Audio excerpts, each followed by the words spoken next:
Take 3. अपने पे हंसी आ रही है मुझे तो. Take 4.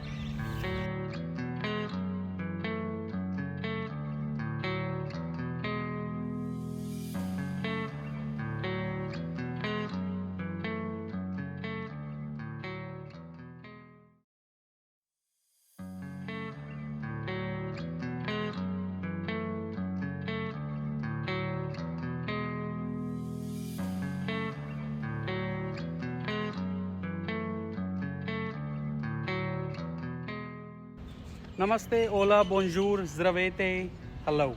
Welcome to my channel Travel with Sanu. I have been very lucky enough to travel to around 50 countries in the last 6 to 7 years, just because by profession, I am a tour operator. And I would like to now document my upcoming journeys, my upcoming travels, my upcoming experiences, and what I eat, what I drink, what kind of people I meet, what kind of places I visit, what kind of hotels I stay in. And this channel is just for that. So I would need your support now to take me forward in this journey and to make this channel a successful one. Welcome to the first video of Travel with Sanu. Today we are in South Delhi. Now this is the place which I see almost every day. Whenever I'm in Delhi, I somehow look at this place every day. I pass through it, I drive through it, and this is quite an important landmark in South Delhi. And if you haven't guessed it till now, we are in Qutub Minar. We are in the Qutub Minar Complex. And the Qutub Minar is really famous because it's one of the tallest stone minaret in the world. It's probably the tallest stone minaret in India. Qutub Minar, however, is also a great example of the beautiful amalgamation of Indian and Islamic aesthetics with intricate floral patterns, undulating outlines, and even bells at some places, blending beautifully with the verses of Quran.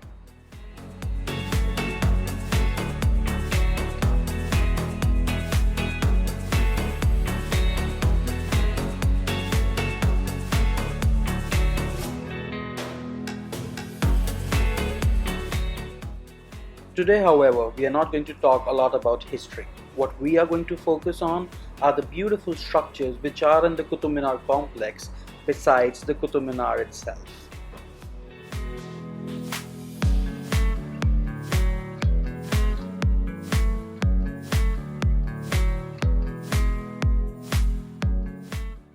Southeast of Qutub Minar stands the tomb of Imam Zamin.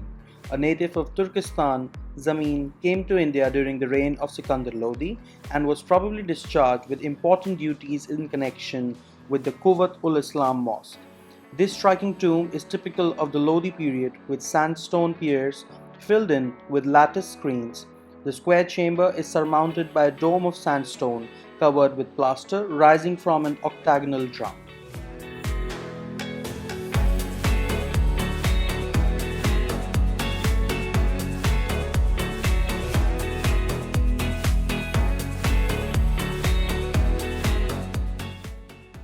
West of the tomb of Imam Zamin, the Alai Darwaza was conceived to be the main gateway to the ambitious extension of the Quwwat-ul-Islam Mosque.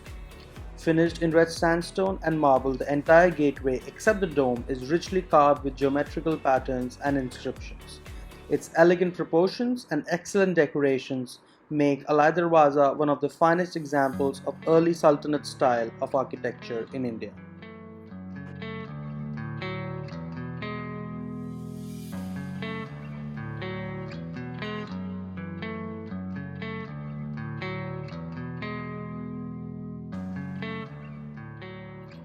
The non-operational and now with some parts in ruins, Quwwat-ul-Islam Mosque, which was earlier called Jami Masjid, was the first mosque built in Delhi at the end of the 12th century.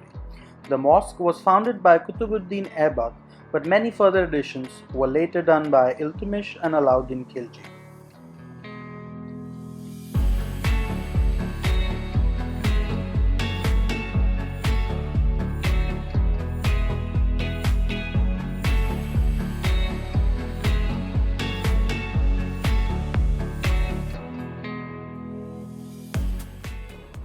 The mosque acquired its first set of boundaries over the remnants of 27 Hindu and Jain temples that were demolished deliberately as an act of war to establish the power of Ghurrid Turk rule in Delhi. Take a walk through the pillars and you would be able to see some symbolic references to the Hindu and Jain temples as well.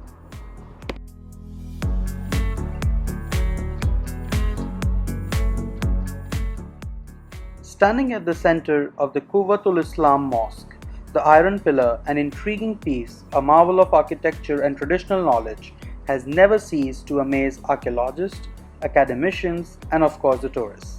For way, it has resisted corrosion through the last 1,600 years.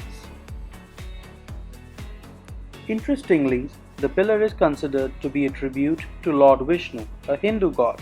The inscription on it says that it was placed on a hill called Vishnupada. It may have been shifted to this location during the Tomar times. The pillar is said to have resisted corrosion because of its pure composition of iron, a high presence of phosphorus, and the method of casting.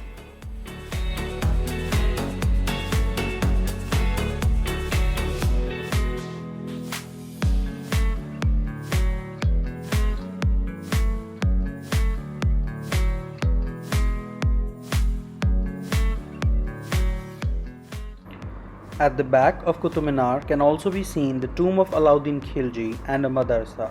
A Madrasa, which is an Islamic school with a combination of a tomb, is seen for the first time here, which is probably influenced by the West Asian traditions. A self-built tomb of Shamsuddin Iltutmish, who was the second ruler of slave dynasty, was built in the early 13th century. It sits along the northwest corner of the Qutub complex. Interestingly, one of the first tombs to be built in the city, it fulfills his desire to be placed where he ruled, and secondly, to be close to the Dargah, an Islamic shrine which is located in the adjacent locality of Mehrol.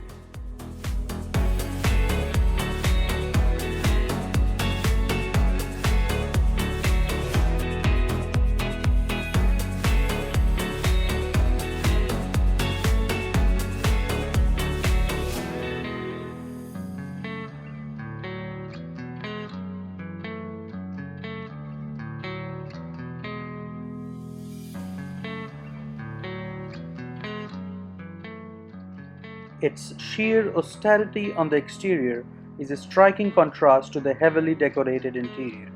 The structure demonstrates the presence of a dome, originally which collapsed twice because of the comparatively thinner walls that might not have been able to support the outward thrust generated by a tomb.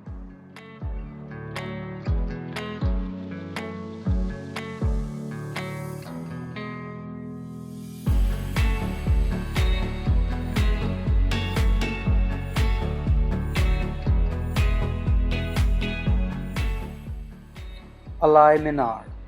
This incomplete minaret that lies within the northern boundaries of the Qutub complex was started by Alauddin Khalji to commemorate his victory in the Deccan campaigns.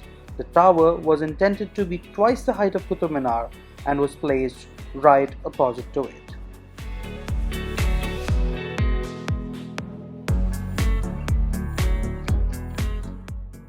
And this brings us to the end of today's video.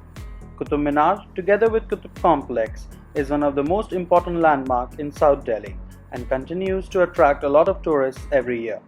So the next time you're in Delhi, do not forget to visit this amazing piece of architecture and history. Friends, as this was my first video, I would love to receive your feedback and to know where I can improve and where you would want me to go next. Do like the video, subscribe to the channel and share it with your friends. Stay safe and stay healthy. Ciao, ciao.